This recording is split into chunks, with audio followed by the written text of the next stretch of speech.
Je m'appelle Babacar Sy, je suis sénégalais et je suis en même temps directeur de la marque Adidas pour le basketball en Afrique et président de l'association Giving Back. Alors je suis né au Sénégal, à la Médina, mon quartier préféré. Et puis à l'âge de 2 ans, je suis parti avec ma famille en France et j'ai grandi là-bas.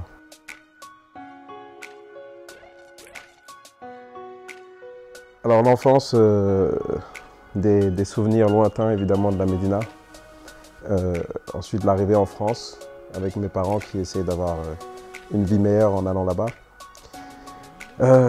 Être le seul noir de ma classe pendant très longtemps. Ensuite courir pour rentrer chez moi parce que à l'époque c'était pas très facile pour les noirs parce qu'il y avait des skinheads, des racistes, des fascistes qui cherchaient les noirs un peu pour les tabasser, même tout petits.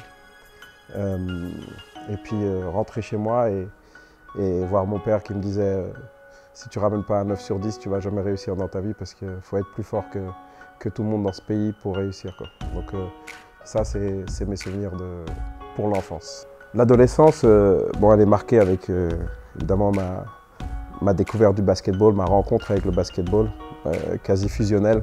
Et c'était vraiment pur parce qu'on jouait sur les playgrounds dehors et il n'y avait aucun enjeu, on jouait juste pour le plaisir. Et en même temps, c'est là où j'ai pu découvrir qu'il y avait beaucoup d'Africains à Paris. Alors, mes études, comme je l'ai dit auparavant, elles ont été poussées par les résultats que j'étais obligé d'avoir avec mon père. Et donc j'étais excellent à travers le lycée, jusqu'au lycée. Et ensuite j'ai fait un double DUG, d'anglais et en même temps de japonais. Je suis allé jusqu'en licence. Et ensuite j'ai commencé à faire ce que je fais, ma profession à l'âge de 19 ans. Donc j'étais déjà complètement submergé par beaucoup de choses. J'étais déjà entraîneur de basket en France pour des jeunes. Et puis j'allais aux États-Unis et j'ai mis en place mon association Giving Back pour les jeunes. Donc j'étais déjà lancé et puis j'ai continué dans cette lancée.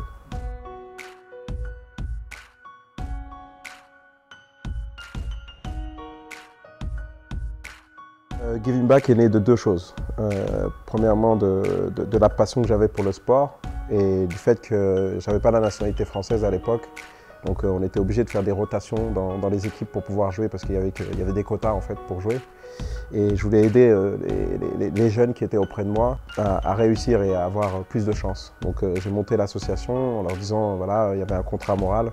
C'était si tu réussis, tu n'oublies pas d'où tu viens. Et qui est la phrase que ma mère me donne à chaque fois, encore aujourd'hui, quand je franchis la porte. Et en même temps, ça a été porté par un drame familial. Quand j'avais 20 ans, ma sœur qui avait 22 ans, qui était en sociologie, est décédée. Son cœur il a été très fragilisé par sa vie, par les assauts du racisme, des inégalités sociales.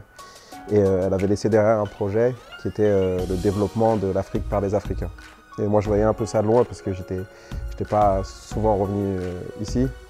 Et puis j'ai lu le projet qui était incroyable et ça m'a inspiré en fait à pouvoir utiliser ce en quoi j'étais fort pour pouvoir aider les autres.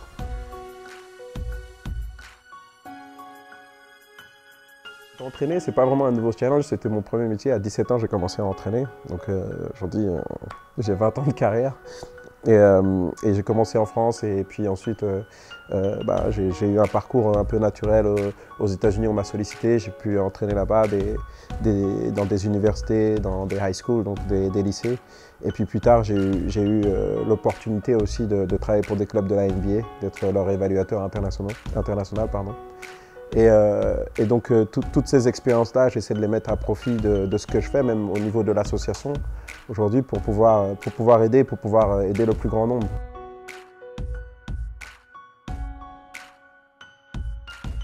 Alors, mes références personnelles, ça va être les 3 femmes de ma vie. Ma mère, qui m'a donné énormément d'amour évidemment et énormément de force, qui a beaucoup travaillé dans sa vie. Ma tante, Fatou Bao, qui est décédée et qui nous a également beaucoup donné. et ma sœur qui est décédée, qui m'a donné cette envie, ce devoir de mémoire, de sa mémoire, et pour qui je vis à travers ce projet. Je pense que le développement de l'Afrique passe par la formation. La formation, pas que des jeunes, des cadres, de tout le monde. Et la formation demande des moyens, mais il demande aussi des moyens humains.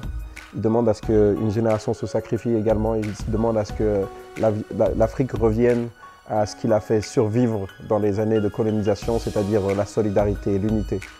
La plus grande satisfaction que je puisse avoir aujourd'hui, c'est le retour de ces jeunes qu'on a pu aider à travers l'association, qu'on appelle maintenant des ambassadeurs, qui sont prêts à aider, à être à l'écoute de projets sociaux et humanitaires. Ça, c'est la plus grande fierté.